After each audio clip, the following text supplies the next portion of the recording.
Yes, these budgets are absolutely insane. And when people are going, okay, so it is going to be that $363 million. Normally, we don't even really hear about the marketing. But now, like I said, it just seems nowadays everybody's counting every freaking penny, which is fine. But at the same time, that's why you always did the equation. The rule was always you times the reported production budget by 2.5 to 3.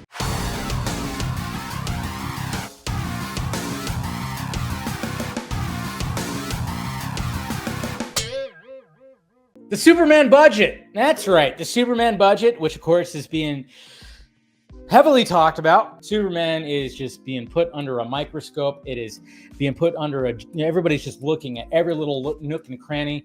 Obviously, we have a very loud side of the Snyder fandom that is talking about it like 5-10 times as much as people who are hyped about it. They are obsessed with. I mean, I saw a video today, and again, these guys will stop at nothing. And it sucks because it's embarrassing because they are part of the Snyder fandom, and it's just embarrassing when you are a part of that and you know the guy, you've talked to the guy, and you know how nice the guy is, and you realize that, wow, he would not condone the behaviors of some of these fucking miserable fans. This article right here, which has got one of the funniest fucking featured images right here. The image right here is absolutely hilarious. Okay, well, first off, would you pay $400 million for this movie? Between delays, reshoots, and rising costs, this year, summer blockbusters are racking up astronomically high price tags when factoring in marketing costs. Can the box office keep up? And my God, look at this. You got Tom Cruise, they're leaning up, against a Lamborghini? And he's got all the money. You got a fucking velociraptor that is just posing on the hood. I mean, that's a sexy velociraptor right there. And then you got Superman with the goddamn golden chain and his emblem right there. I mean, whoever, kudos to who drew this. And it says right there, it says Lamar, I don't know. But it's basically breaking it all down, okay? And it talks about, of course, Mission Impossible, The Final Reckoning. Yeah, we heard that it was essentially like a $400 million. I mean, they got inflated too when it comes to the production budget, which of course, nobody's talking about that. I mean, people are talking about that, but certain fans are definitely not talking about that because they didn't even bother to go see Mission Impossible. They only obsess over 3 DC movies 24/7. So they didn't care about that. And then of course, they even brought up F1, which is also very inflated. We heard about how inflated that budget got as well.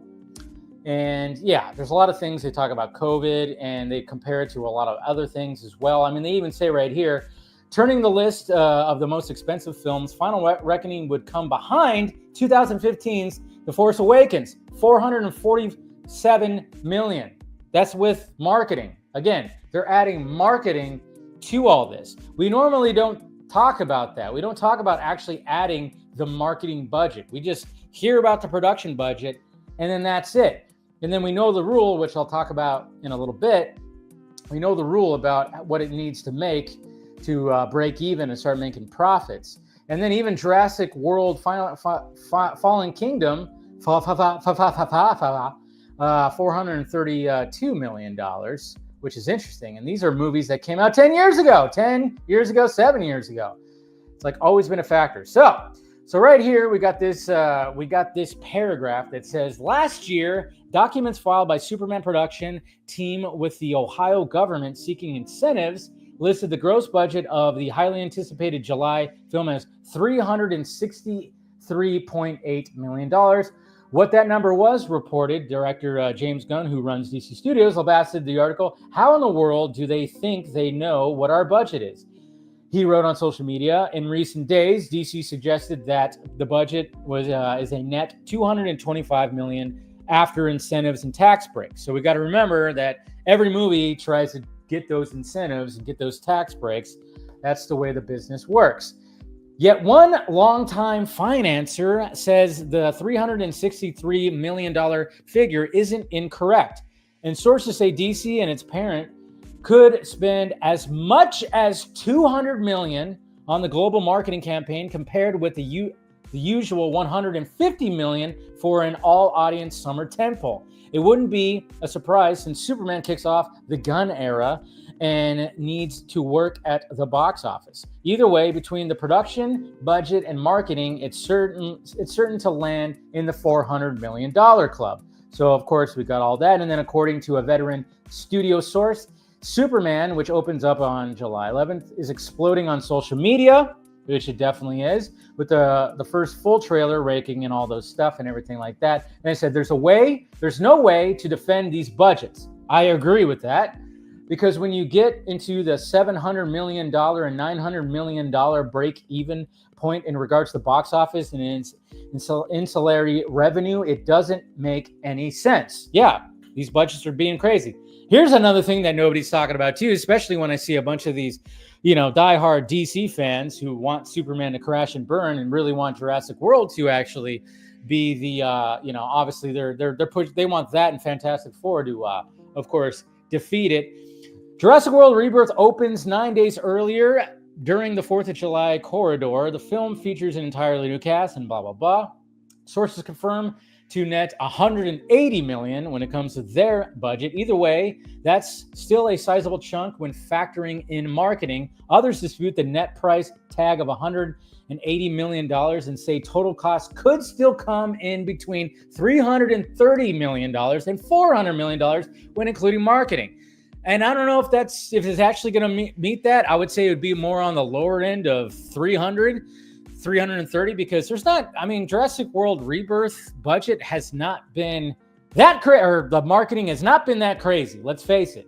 It hasn't been all that crazy. But then again, who knows? This, in the next couple of weeks, it could really kick into gear and everything. So that's something that, of course, no one's going to mention that some of these finance or insiders are even talking about, hey, even Jurassic World Rebirth is going to be getting up there right now. So basically what I'm trying to get at is yes, these budgets are absolutely insane. And when people are going, okay, so it is going to be that $363 million, whatever the hell, or reach up to $400 million. But of course, we're just talking about the marketing. Now, normally we don't even really hear about the marketing, but now, like I said, it just seems nowadays everybody's counting every freaking penny, which is fine. But at the same time, that's why you always did the equation. The rule was always you times the reported production budget by 2.5 to 3. So even if you okay, fine, we'll times it by 3. We'll times the $225 million Superman budget by 3 before it starts breaking even and making profit. That's why you get that $700 million. That's a success because, yes, you times it by 3, that's $675 million right there. You're not going to times 400 because the equation works with the marketing budget. So, just a little math out there. I know there's a lot of people that think this thing has to make $1.67 billion for it to break even, but that's not going to be the case. But again, they're looking at Walmart's and toy stores, toy sections as a litmus test of how successful this movie is actually going to be. That's right. Again, grown men are going into these Walmart shirt sections and toy sections and taking pictures and video to prove that Superman's going to be a flop. By the way, don't even buy one of those Walmart shirts for I think it was $8.99. Yeah, they're rough. They feel like sandpaper. They feel like sandpaper on you. Don't even bother. Those shirts kind of blow.